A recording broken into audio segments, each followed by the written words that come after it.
Halo, Assalamualaikum warahmatullahi wabarakatuh. Jumpa kembali dengan saya Wahyu Lestari. Oke teman-teman, di video kali ini kita akan belajar mengenai jurnal penyesuaian. Oke, langsung saja.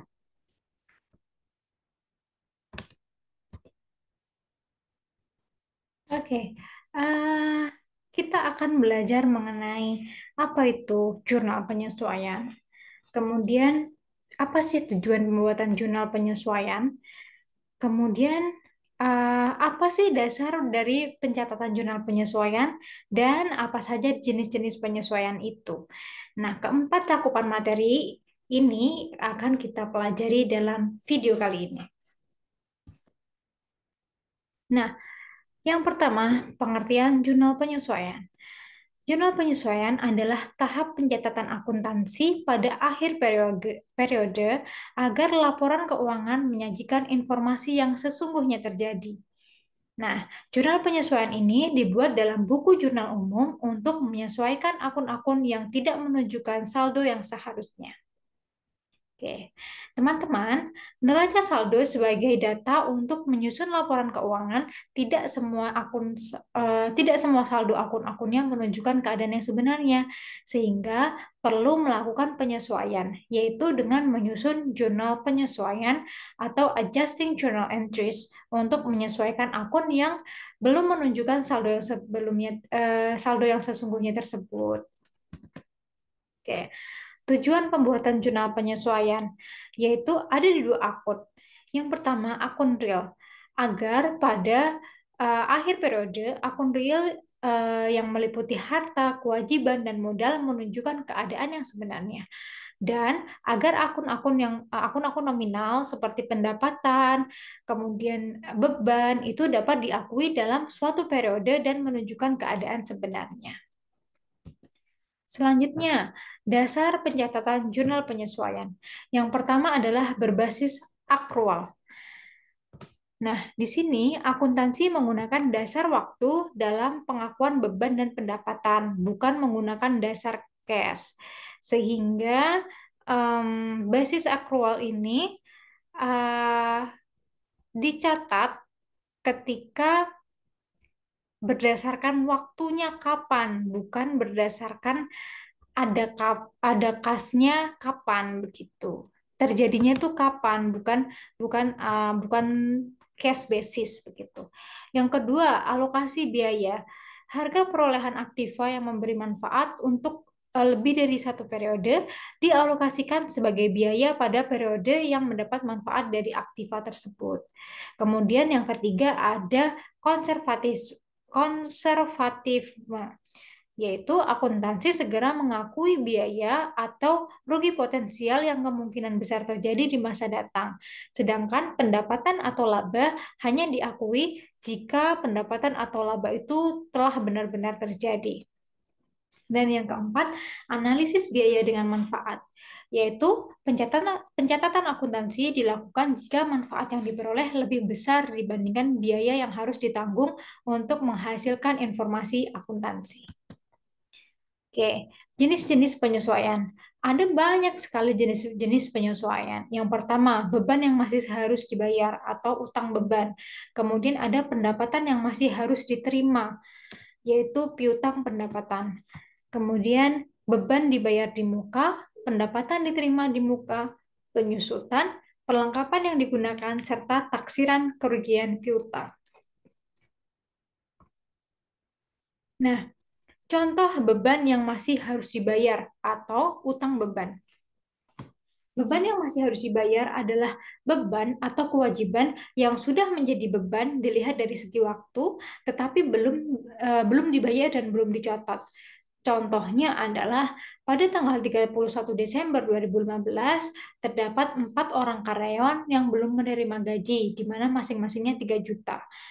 Nah, eh, karyawan itu kan sudah bekerja, kita sudah uh, menggunakan jasanya, tetapi dia uh, belum digaji, sehingga itu yang dinamakan beban yang masih harus dibayar atau utang beban. Sehingga jurnalnya adalah beban gaji sebesar 12 juta di debit dan utang gaji sebesar 12 juta di kredit. Kenapa 12? Karena ada 4 orang karyawan yang masing-masing gajinya adalah 3 juta. Selanjutnya, pendapatan yang masih harus diterima atau piutang pendapatan. Nah, piutang pendapatan adalah pendapatan yang belum jatuh tempo, tetapi jasa atau barangnya sudah kita serahkan kepada pelanggan atau konsumen. Jadi, sebagai contoh yaitu pada tanggal 31 Desember 2015, Beauty Laundry telah mengerjakan jasa laundry pelanggan sebesar 500.000, namun belum menerima pembayaran. Nah, kita sudah melakukan pekerjaan, sudah melakukan jasa kepada orang lain, tapi orang lain belum membayar kita. Itu namanya pendapatan yang masih harus diterima. Jurnalnya adalah piutang pendapatan sebesar 500.000 di debit dan pendapatan jasa 500 di kredit. Oke. Lalu yang ketiga ada beban dibayar di muka, yaitu sejumlah pembayaran yang dibayar di awal atas sejumlah beban atau pengeluaran tertentu. Nah, beban dibayar di muka terdapat 2 metode pencatatan, yaitu pendekatan harta dan pendekatan beban. Jika pendapatan harta, pendekatan ini digunakan ketika perusahaan mencatat pembayaran tersebut sebagai harta, yaitu dengan mendebit akun sewa atau asuransi dibayar di muka dan mengkredit akun kas. Sedangkan pendekatan beban, pendekatan ini digunakan ketika perusahaan mencatat pembayaran tersebut sebagai beban, yaitu dengan mendebit akun beban sewa atau asuransi dan mengkredit akun kas. Nah, contoh pendekatan harta. Pada tanggal 1 Maret 2015, perusahaan mengeluarkan kas sebesar 36 juta untuk sewa gudang kantor selama 3 tahun. Bagaimana pencatatan ke dalam jurnal penyesuaian pada tanggal 31 Desember? Nah, oke. Jadi tanggal 1 Maret perusahaan mengeluarkan kas 36 juta untuk selama 3 tahun. Oke, berarti per tahunnya adalah dibagi 3 ya, berarti 12 juta. Per tahunnya 12 juta. Namun itu adalah per tanggal 1 Maret. Jadi dihitungnya adalah Maret, April, Mei, Juni, Juli, Agustus, September, Oktober, November, Desember. Ada 10 bulan. Sehingga jika dicatat dengan pendekatan harta adalah nominalnya 10 juta. Karena dari Maret sampai Desember itu ada 10 bulan dan masing-masing sebulan itu nominalnya adalah 1 juta karena tadi dibagi menjadi 3 tahun. Kemudian akunnya adalah beban sewa 10 juta di debit dan sewa dibayar di muka 10 juta di kredit. Selanjutnya, jika pendekatan beban.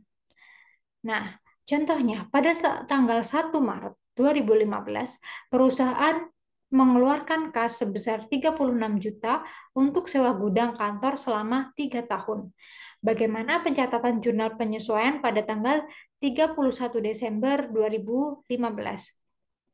Oke, jadi di sini adalah akun yang ditulis adalah sewa dibayar di muka di bagian debit dan beban sewa di kredit sebesar 26 juta rupiah.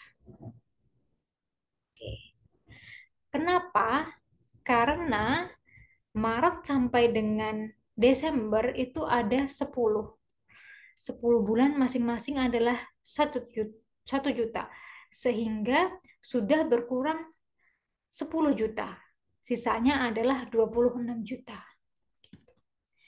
Oke, teman-teman, sekian materi hari ini. Masih akan ada banyak lagi materi yang perlu kita pelajari. Ditunggu pada video-video selanjutnya. Terima kasih. Wassalamualaikum warahmatullahi wabarakatuh. Sampai jumpa.